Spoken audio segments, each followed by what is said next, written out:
tanam di dataran tinggi oke. Mau di dataran rendah oke. Di dataran menengah juga oke. Kalau serayu. Jadi memang adaptif ya di Iya. berbagai macam dataran gitu. Iya. Assalamualaikum warahmatullahi wabarakatuh. Sampurasun Sobat Benih semua. Jumpa lagi dengan saya Rizal Pamungkas di channel Benih Bertani TV, benih berkualitas pilihan petani. Pada kesempatan kali ini, saya sedang berada di Kecamatan Bayongbong, Kabupaten Garut. Dan untuk lahan yang sekarang ini ya, ini bisa dibilang cukup unik ya, karena memang kondisi lahannya ini ada 5 ya komoditas yang memang ditanam di sini. Ini memang bisa dibilang tumpang tindih ya, bukan tumpang sari lagi. Dan ini untuk petani kita, ini sudah beberapa kali merasakan dan memang mencoba ya varietas serayu, dan ini memiliki banyak keunggulan yang dirasakan. Kira-kira seperti apa ya proses budidaya dan keunggulan yang dirasakan? Langsung saja kita masuk ke sesi wawancara berikut ini.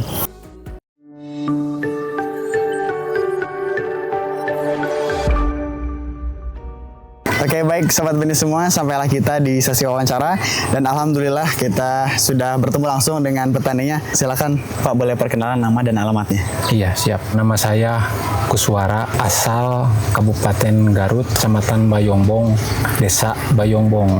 Oke, berarti ini emang wilayah Bayongbong ini termasuknya wilayah dataran rendah atau dataran tinggi, Pak? Atau sedang? Kalau yang sekarang ini kebetulan dataran rendah. Rendah ya? Iya, dataran rendah. Ya, makanya tadi Sobat Benih semua ya, kalau dari kamera atas mungkin ada beberapa tanaman padi juga gitu ya. Iya. Dan ini milik Pak Anggus ini ditanami dengan CMK ya Pak ya? Iya, CMK iya. Merah Keriting. Untuk yang sekarang ini Pak Anggus kalau boleh tahu ini menggunakan varietas apa Pak? Kalau untuk yang sekarang menggunakan varietas serayu. Serayu ya? Serayu, ya. Ini Pak Anggus ini memang sebelumnya sudah tahu atau baru pertama kali atau gimana Pak? Kalau sebelumnya saya dulu waktu musim kemarin dulu beli dari online dulu. Terus kenal sama si Mas, beli dari si Mas. Ya kalau sekarang yang ketiga kalinya sama dari si Mas benihnya belinya. Oh ya, jadi memang sudah tahu dulu ya dari Sudah online, tahu online ya. dulu dari online. Dan itu memang berminat membeli itu karena memang banyak petani yang membeli juga atau gimana Pak? Kalau awalnya sih lihat-lihat di HP, lihat bentuk pohon, bentuk buah. Oh, di media sosial gitu Di ya? media sosial. Saya coba tertarik sama ukuran buah, bentuk buah, warna buahnya juga. Kalau dijual hijau, kalau di daerah sini Cocok ya? cocok untuk di pasaran. Sangat banyak peminatnya. Oke. Beda dengan varietas yang lain. Oke. Dan ini untuk lahan Pak Anggus ya. Kalau Sobat Benih semua bisa melihat ini memang ada keunikan ya. Karena ini benar-benar memanfaatkan lahannya dengan semaksimal mungkin ya Pak. Iya, iya. Ini bisa dibilang ini bukan tumpang sari lagi, tumpang Iya, tindih nih ya Pak. kalau ini tumpang tindih. Karena tadi di sekelilingnya ini jagung semua ya Pak ya? Iya, jagung. Di sekelilingnya ada jagung, kemudian ini samping kanan kirinya juga beda. Mohon. Ini Iya, ada iya. kacang ya Pak ya? Iya, kalau ini kacang tanah.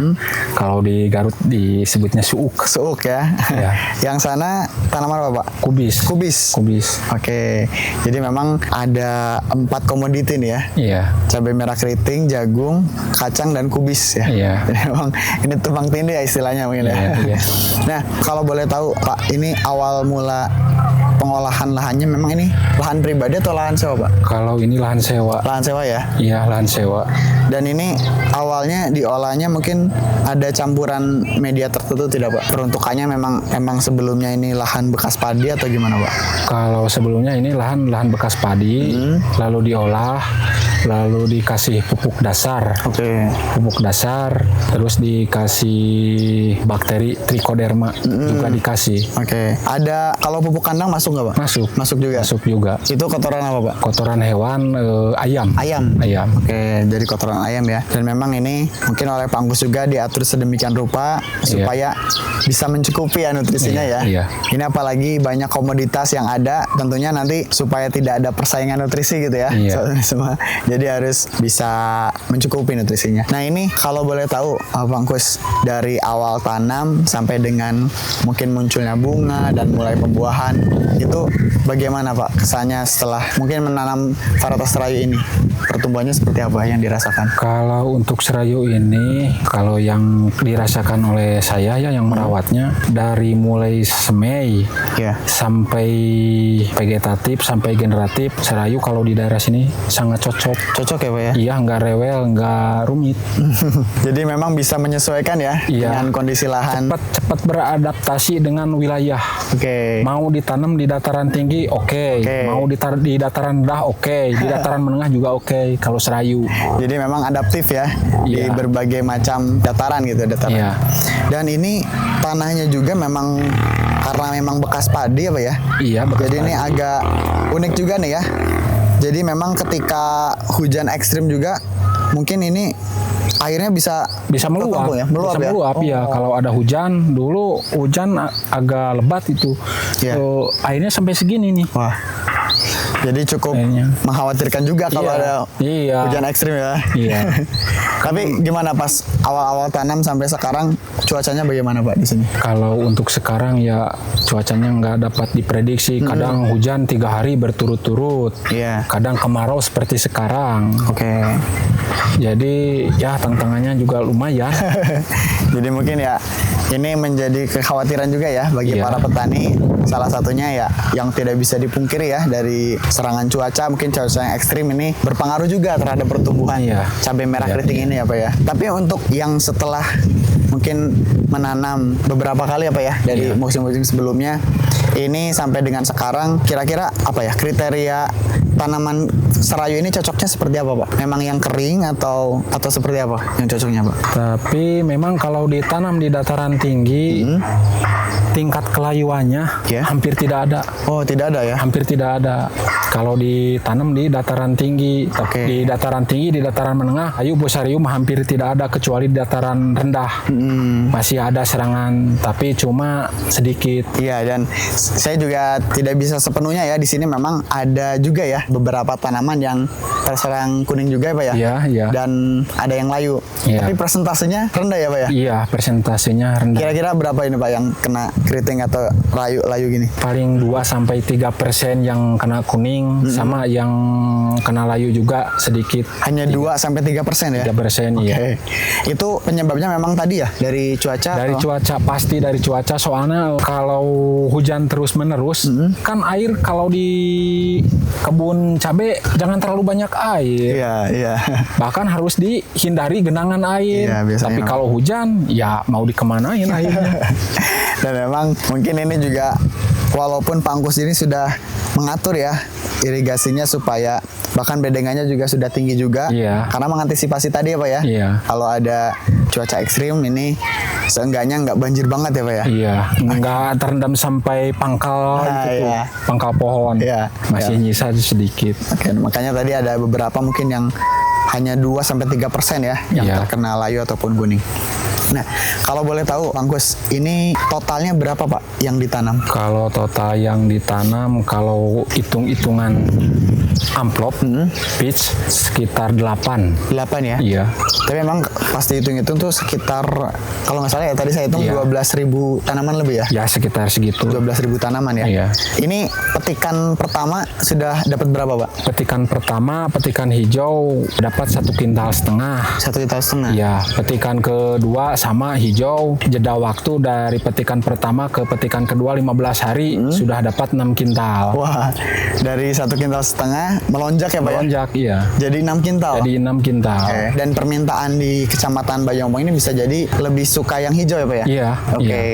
Jadi mungkin ya Sobat Benih semua melihat beberapa konten yang petaninya itu menumbuhkan sampai merah ya. Iya. Cabai merah keriting sampai merah, itu sama juga serayu. Tetapi untuk Pangkus terutama di wilayah sini ya, ini lebih menyukai yang menyukai Petik hijau. hijau. Petik hijau.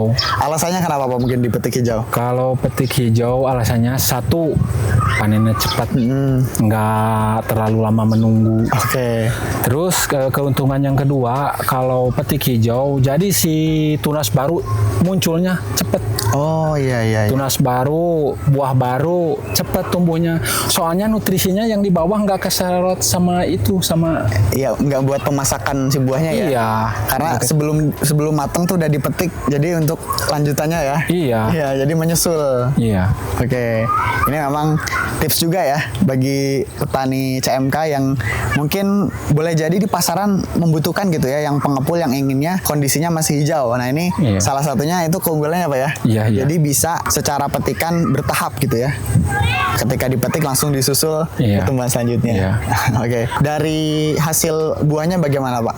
Buah cabai yang dihasilkan untuk varietas Rayu ini dari pengepul bagaimana responnya Pak? Responnya dari pengepul, dari pasar sangat cocok, Oke. sangat Yang gimana diminati ya? apanya Pak? Yang diminati ukuran jadi nggak terlalu besar, ukurannya sedang, warnanya hijaunya hijau botol kalau orang Garut Ya, sebutnya hijau lebih botol. gelap lah ya. Iya. Ya. Karena memang tadi ya mungkin lebih diminati apa ya? Iya. Yang hijau gelap. Terus keunggulan Serayu tahan simpan, tahan simpan nggak cepat layu ataupun kalau itu cepet busuk gitu. Kalau bahasa ini. Kalau dipetik hijau itu bertahan berapa hari Pak dari sudah dipetik itu? Dari sudah dipetik disimpan sampai 5 hari masih 5 keluar. hari masih Iya, aman ya? Masih aman. Oke, dan itu memang menjadi keunggulan juga ya, dimana biasanya para petani cabai merah tuh ya menunggu pengepul yang benar-benar siap menerima dengan harga yang pasti ya Pak ya. Iya. Nah, itu biasanya tahan simpannya itu lebih lama ini untuk varietas Rayu. Oke, Pak Angkus, mungkin dari apa yang sudah di-sharingkan ya mengenai Iya. pemaparan baik untuk cabai merah keriting varietas Rayu ini, dari keunggulan yang dirasakan, ada tidak Pak kesan ataupun pesan yang ingin disampaikan kepada sobat benih semua mungkin yang masih ragu-ragu nih sama cabai merah keriting varietas Rayu? Silakan, mungkin ada rekomendasi dari Pak Gus, monggo Gus boleh sampaikan. Ya kalau untuk yang mau menanam cabai, yang pemula misalnya nggak tahu benih, ya mending pilih Serayu. Satu, perawatannya mudah, dua, di pasarannya lancar, banyak peminat. Oke, dan sekarang juga masuk harganya agak lumayan tinggi ya Pak ya? Masuk harganya lumayan tinggi. Alhamdulillah. Iya. Ini penuturan langsung ya dari Pak Angkus selaku petani CMK yang memang sudah merasakan ya beberapa varietas cabai merah keriting, dan ini salah satunya dengan varietas Rayu dengan hasil yang memuaskan ya Pak. Iya, iya. Oke. Ada pesan yang lain cukup Pak? Ya cukup. Cukup ya, itu saja ya. Memang hasilnya mantap ya Pak ya untuk Mantap, Serayu. mantap. Oke, baik. Terima kasih kepada Pak Anggus atas waktunya, atas sharing-sharingnya, Ya, dan kepada sobat benih semua. Semoga konten ini bermanfaat ya, apalagi bagi sobat benih yang membutuhkan rekomendasi benih yang berkualitas. Salah satunya nih varietas Serayu bisa menjadi pilihan. Jangan lupa tinggalkan like, komen, dan juga subscribe ya channel Benih Bertani TV, benih berkualitas pilihan petani. Saya Rijal Pamungkas dan Pak Angkus pamit undur diri. Terima kasih atas perhatiannya. Mohon maaf apabila terdapat banyak kekurangan atau kesalahan. Sekian, wassalamualaikum warahmatullahi wabarakatuh.